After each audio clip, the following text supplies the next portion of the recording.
Okay, so as you see, our collard greens have been soaking now for about 30 minutes to an hour. I want to say really close to an hour, a little over an hour. If you look at the other video we had, we showed you how to take the leaf from the stem and how to clean and soak your greens. So now these greens have been soaking. They've been soaking in vinegar and sea salt. So now it's time for us to triple wash them. What I like to do is grab my greens, place them in a strainer, give it some warm water. And as you see, I just go ahead and rinse them.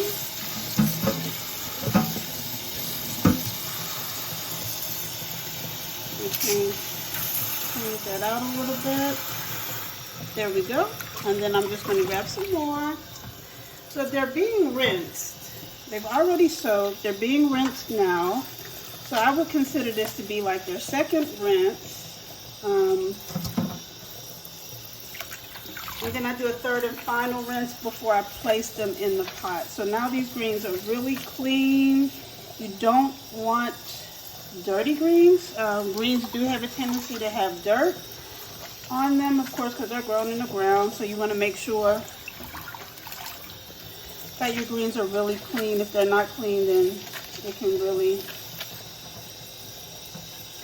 turn off the taste of them. They'll be gritty. Definitely don't want that. So my strainer is just about full. At this time, I'm going to rinse them again.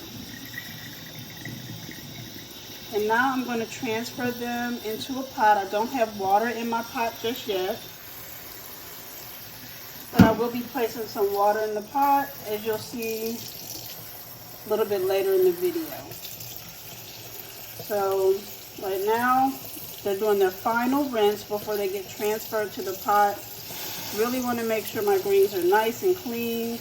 I don't have stems in my greens. They're already starting to feel a little tender because I soak them in warm water. So again, as you see, washing them, rinsing them thoroughly, rinsing off the salt and the vinegar that they've been soaking in, and transferring them into the pot.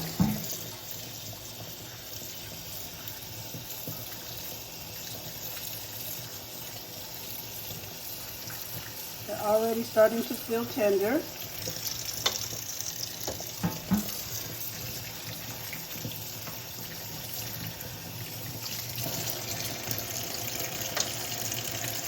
And this is not the traditional pot that I would use. Usually I use a larger pot, but I don't have it available right now. So we'll make do, because one thing you will notice about greens that they do shrink down. So it may be a little tall, pretty full in the beginning, but they will shrink. So don't worry about that at all. Greens do use a lot of water, especially if you want tender greens, the way I cook mine. As you see, I'm just trying to make sure they're nice and shredded well, rinsed well, making sure there are no stems. Grabbing the rest of these babies from the sink. And then we're going to take it over and start to season them.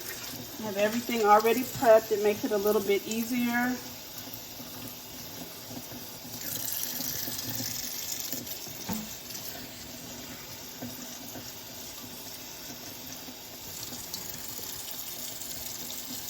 As you see, my greens are filling this little pot pretty quickly. And this is just 2 large bunches of greens that we have here.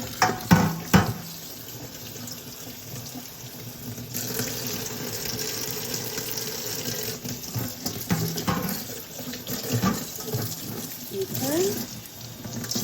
We have final rinse. And then I'll come back and clean out the sink. I like to clean as I go. I can't stand a dirty kitchen. So then now that you have your greens, you want to go ahead and add some water. There's no rule of thumb, but I like to at least get my pot halfway full. If not a little bit, that's a little too much. Okay, there we go. A little bit more than a half you could do. But you definitely want to put a good amount of water when you're cooking collard greens, especially if you want some nice, juicy, tender greens. So we have the water here. I'm going to go ahead and bring this over here. As you see, I have the seasonings that we'll be using. I like to use chicken broth. You can use chicken broth better than bouillon or a bouillon cube. Chicken to me is better when you're doing collards. Then I have Nature Seasoning.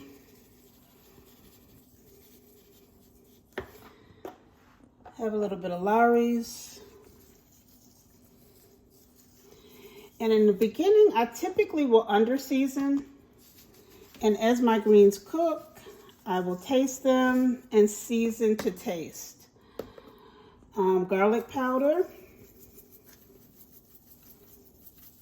The garlic powder, you can put a little bit more because it's not salty. No one wants salty greens. I love Mrs. Dash. So I tend to go a little heavier with Mrs. Dash. Onion powder. Well, actually, this is minced onion. Slap Your Mama. Light on Slap Your Mama, it can be a little salty. Some black pepper, sea salt, light on the salt. Again, you can always add more. It's better to add a little than a lot in the beginning. So I have some diced onions here. I'm going to put some onions. And I'm going to save some of those because I'm doing some red beans and rice a little later.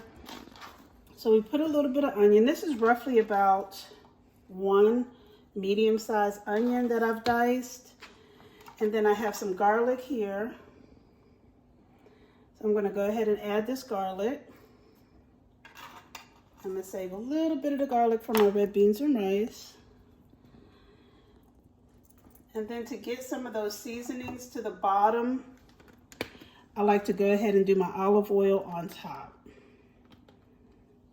A little generous with your olive oil.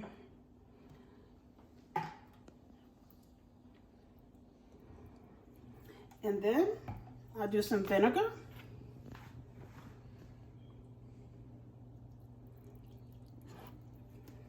And I want to add just a little bit more Lawry's and Creole. I don't measure. I just